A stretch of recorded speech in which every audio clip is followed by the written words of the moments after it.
The letter arrived, 32 years too late. It had been hidden inside an old prison Bible, never mailed, never read. Until one rainy afternoon, a daughter cleaning out her late grandmother's attic opened its yellowed envelope. Inside were words that would change everything she believed about her father. Because the man she had spent her entire life hating had never stopped loving her. In 1988, Daniel Carter walked through the iron gates of Blackstone State Prison.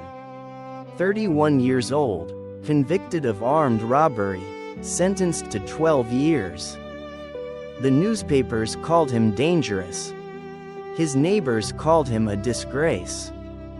His wife Emily couldn't bear the shame.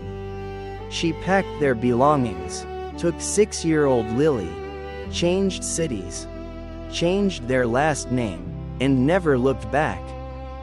Daniel never blamed her, he blamed himself.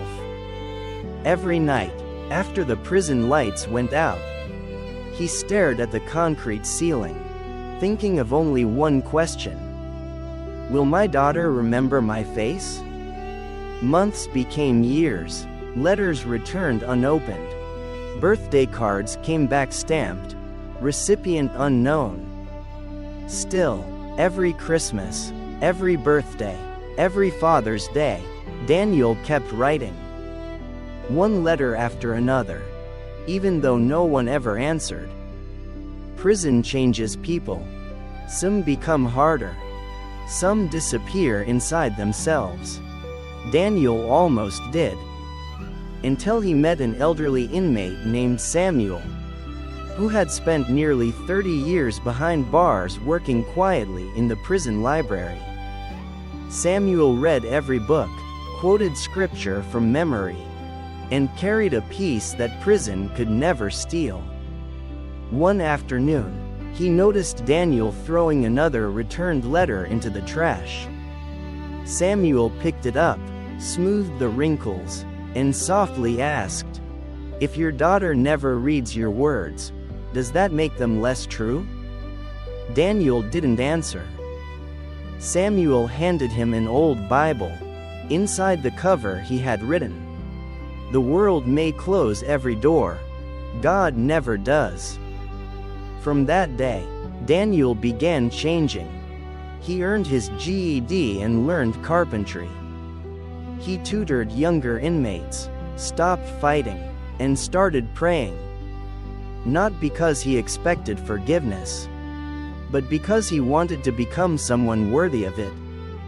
5 months before his release, Daniel wrote one final letter, not asking for another chance, only telling the truth.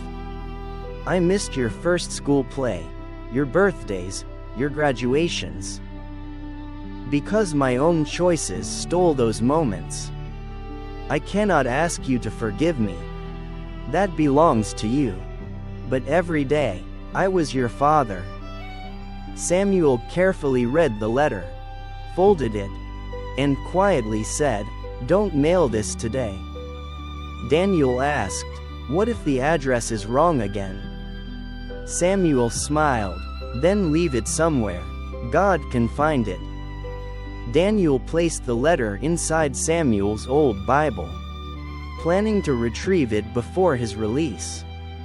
2 weeks later, Samuel died peacefully in his sleep.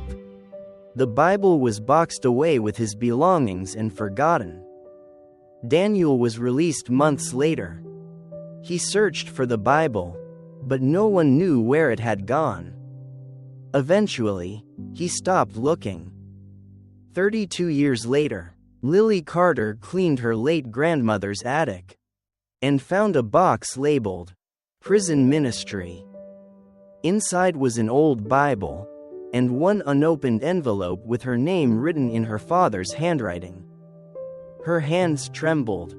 She almost threw it away. Instead, she opened it.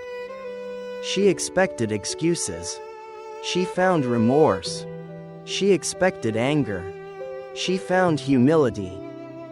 Halfway through the letter, Tears blurred the page as she realized her father had been trying to reach her for decades. Not once, not twice, hundreds of times. She searched online, found an address, and 3 weeks later knocked on the door of a small woodworking shop. An old man with gray hair and gentle eyes opened the door. Before either of them spoke, they both knew. Daniel whispered, "Lily?" She nodded, stepped forward, and embraced the father she thought she had lost forever. Daniel could never recover the years he lost. But one forgotten letter hidden for 32 years saved something greater than his reputation. It saved his family. Because forgiveness doesn't rewrite the past. It gives the future permission to exist. If this story touched your heart, share it with someone who still has words left unsaid. Sometimes the letter you almost never send becomes the miracle someone has waited a lifetime to read.